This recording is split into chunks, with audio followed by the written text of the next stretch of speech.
Okay, let's unpack this. Usually when we pull up a topic like marriage or family for a deep dive, we're expecting something, well, something softer. Sure, the self-help angle. The drill communication styles, love languages, maybe a bit of sociology on how families are changing. We talk about happiness or fulfillment. How to make your life feel better, yeah? Exactly. But the source material I've been reading for this, it doesn't just pivot away from that. Yeah. It completely demolishes the idea that marriage is a personal choice for romance. Oh, totally. It frames marriage and family as a matter of, and I'm quoting the text here, universal law. It really does. It reframes the entire concept.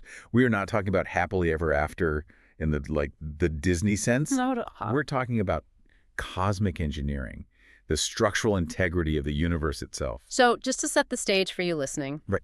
our source material today is a specific speech. It was delivered by Reverend Myung. It's called Universal Law and the Mission of the Blessed Family, delivered at Belvedere, June 20th, 1982. And I want to be clear, this is not a casual Sunday chat about being nice. No, this is a dense architectural blueprint of how the Unification Church views, well, reality. And our mission for this deep dive is to trace that blueprint. We need to decode what Moon calls the pair system, the strict moral codes that come out of that, and then this very practical, very intense application of it all called home church. But before we dive into the wiring of the universe, we probably need to do a serious tone check. Yes, we always want to be responsible with our sources. Absolutely. We need to be very transparent here. This text is from 1982. It represents a specific, rigid theological framework. Right. It has some very strong, very uncompromising, and frankly controversial views on gender, sexuality, and politics. Especially on sexuality. Yeah. There are sections here that are heavily anti-LGBTQ+ and frame gender roles in a way that, many modern listeners are going to find challenging, to say the least. 100%. So just a reminder for you. Our job here is not to endorse these viewpoints. We aren't here to preach. No, we're impartial observers, archaeologists of the text, if you will. I like that. We're here to trace the internal logic, to understand how this worldview works from the inside out. So if you're ready to look at the machinery, let's get into it. Let's do it. Okay, so the speech opens with this idea of the pair system. Moon starts really broad, looking at the natural world. The mineral kingdom, plants, animals, humans. And his core argument is that nothing in existence is strictly solo. He calls it the reciprocal relationship between subject and object. Essentially, he's looking at the duality in nature, like the stamen and pistil in a flower, male and female in animals, and he's saying this isn't some biological accident. No, it's a design feature. Exactly, a design feature. And he raises the stakes on that immediately. He asks, why is this pair system mandatory? And his answer is pretty stark. It's not for companionship, it's for survival. That's the key. He says, and I'm paraphrasing a bit, truth is simple. Without a pair system, nothing could survive for long. It is an existential imperative. So if the pair system breaks, Extinction. That's the consequence. this is where he brings in a visual analogy that I actually found really helpful for picturing the whole theology. He talks about the horizontal line. This is central to his whole geometry. Imagine a man and a woman standing separately. In his view, they're like unstable, wobbling. Okay. But when they come together in this subject and object relationship, they create a balance that connected forms a flat, stable, horizontal line. And that horizontal line is the base for everything else. Everything. He sees it as the foundation for the ideal home, for society, the nation, and eventually the kingdom of heaven.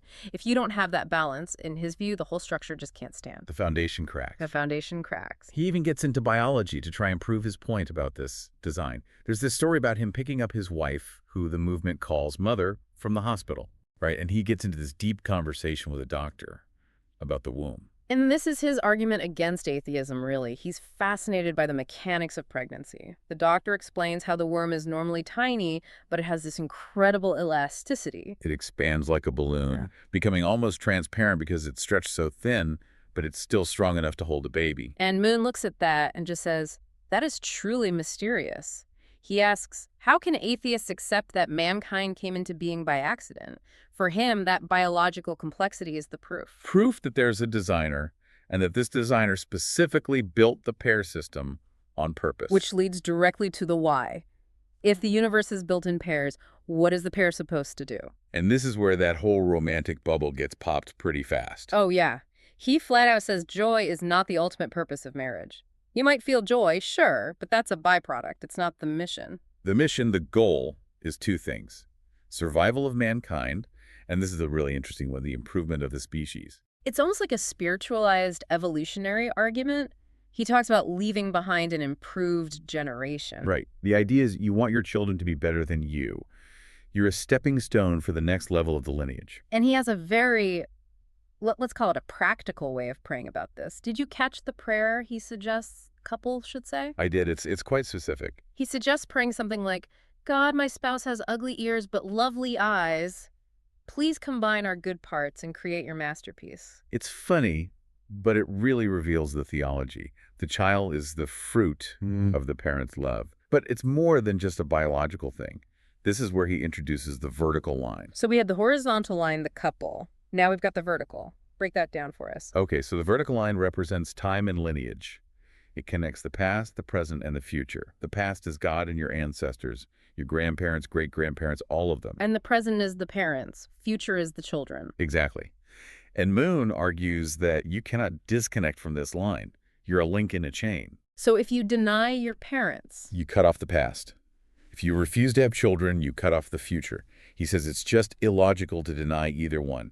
You have a cosmic duty to keep that line going. and this is where the text gets incredibly rigid about what it considers deviations. Because if the main directive is to maintain that vertical line, anything that doesn't produce that fruit Is seen as a violation of universal law. which brings us to the section on homosexuality. Again, just a warning to you listening, the language here is very harsh. But we have to look at the internal logic. Right. So Moon argues that homosexuality is a perversion and an enemy of universal law. But he frames it specifically around this idea of the fruit, doesn't he? Yes. His argument is that it cannot produce children, it can't continue the lineage. Therefore, in his framework, it stops the survival of the species. He calls it a sickness to be cured because, in his words, the spirit world does not accept homosexuality at all. It's interesting how he connects this personal moral deviation, as he sees it, to the fall of entire civilizations. He makes a direct comparison to the Roman Empire. That classic fall from within argument. He's looking at 1980s America and he sees jungles of immorality. He talks about incest, promiscuity, free sex. And he says Rome didn't fall because of foreign soldiers, it collapsed from internal moral rot. And he sees the exact same thing happening to America. So the Unification Church's mission in this context becomes a moral revolution. He's basically saying, I'm here to restore discipline so you don't crumble like Rome. It's a very high-stakes view of personal morality. Every single act is weighed against the survival of the nation. It just removes the private nature of relationships entirely. Speaking of relationships, he shifts from that heavy societal critique to some very specific advice for men and women.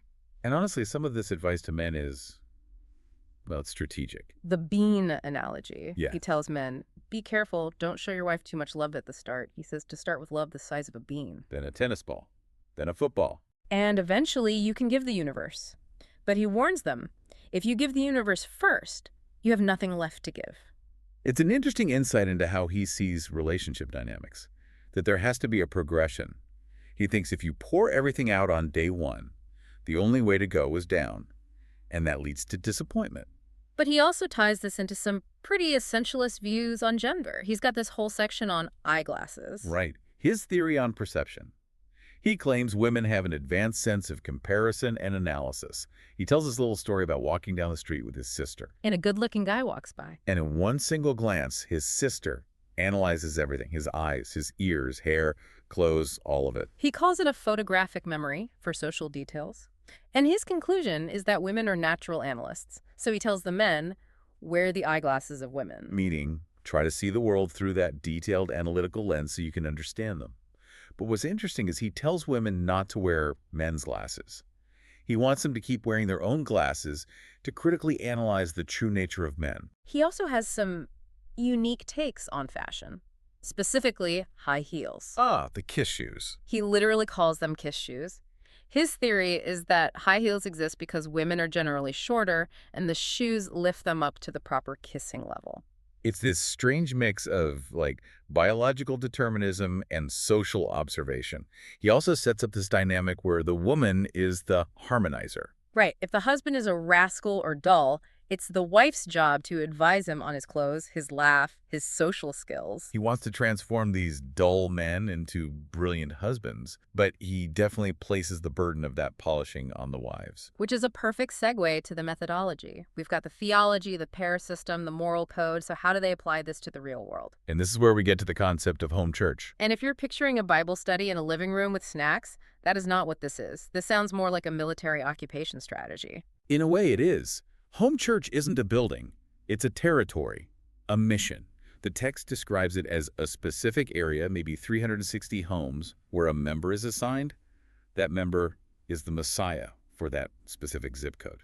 And the strategy for winning that territory is so counterintuitive. He says, turn cold to hot. Right. Most people, if they're evangelizing, they look for the friendly faces, the open doors.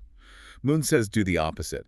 Go to the hostile people, the ones who slam the door on you. He literally says if someone tells you don't come back, you show up every day, you clean their area, you sweep their driveway until the neighbors notice. It's aggressive benevolence. He says the neighbors will eventually pressure the hostile person. Like, why are you treating that nice person so badly? They're cleaning your sidewalk.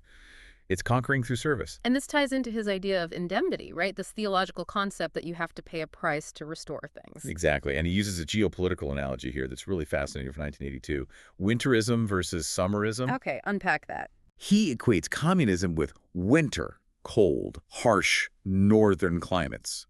And he equates Western democracy with summer, warm, mild, easy. And most people would prefer summer. Of course. Yeah. But Moon argues that the church has to be like a tree that survives the winter. If you can survive the harshness of communism or the harshness of a hostile neighborhood, you become strong. He implies Western democracy just makes people soft. He wants his followers to be winterproof. So suffering isn't just something to endure, it's part of the training. It's a requirement. He even shares his own resume of suffering to prove the point. Oh yeah, he talks about begging on the streets, cleaning human waste by hand in Korea, and his time in a North Korean prison camp where even the guards, he claims, bowed to him because of his conduct. And he uses those stories to tell his followers, if I did it, you can do it. In fact, he calls the Unification Church a factory. A factory for the mass production of messiahs. That is a headline right there. It is, but you have to notice his definition of a messiah. It's not a supernatural God. In this context, it's someone who fulfills true parenthood and lives that sacrificial life. He's telling them, you are all in training to be messiahs in your home churches. Which brings us to the ultimate step for these messiahs in training, the blessing, the mass weddings. But in this text, he focuses on the mindset you need for that marriage. He really emphasizes first love. Ideally, in his system, you enter marriage pure, with your first love totally intact. That's the gold standard. But he knows that many of his followers in America in 1982, they have a past. They've dated. He does. And the remedy is humble repentance. Yeah. But it's not just about saying sorry. He says if you've lost that first love, you have to compensate by loving your spouse more sacrificially. You basically have a debt to pay. He says consider your spouse as your king or queen, and you have to forget everyone else, no comparing them to exes. Because that breaks the horizontal line we talked about earlier. He's trying to create this hermetically sealed unit of loyalty. And he has this huge global vision for these couples. He imagines satellite TV connecting them all over the world, right? Yeah, dancing simultaneously. Yeah. A family heaven, expanding from the family to the tribe, the nation, and finally the cosmos. It's a totalizing vision. The family unit is the brick, and the kingdom of heaven is the wall. Well said. So, we've looked at the pair system, the moral code, the home church strategy. When you step back and look at this whole thing, what's the big takeaway? How do we synthesize this? I think the central tension in this text is between the ideal and the labor. On one hand, Moon presents this perfectly ordered geometric universe, horizontal lines, vertical lines, total balance. It sounds peaceful. Structured. Right. But on the other hand, the method to get there is grueling. It's winterism. It's serving hostile neighbors. It's sacrificing every personal desire for the survival of the species. So it's a utopia, but you have to work yourself to the bone to build it. Precisely. It frames the family not as a retreat from the world, which is how most of us think of it, but as the engine room of the entire universe. And that leads us to a final thought I want to leave you with. There's a concept Moon brings up near the end that he calls history as a debt. This is a heavy one. It really is. He suggests that every person alive today is responsible for liquidating the sins of the world. He talks about the martyrs, the victims of war, ancestors who suffered. And he says their suffering is waiting on you to be justified. It completely changes how you look at a relationship. Imagine viewing your marriage not just as a partnership, but as a courtroom where all of human history is waiting for a verdict. If you succeed in building this ideal family, they are redeemed. If you fail, Their suffering was in vain. that is a massive amount of pressure to put on a horizontal line. It is. But for the followers listening in 1982, that pressure was the entire point. They believed they were the pivot point of history. Something to think about. That's our deep dive for today. Thanks for listening. Universal law, indeed. Stay curious.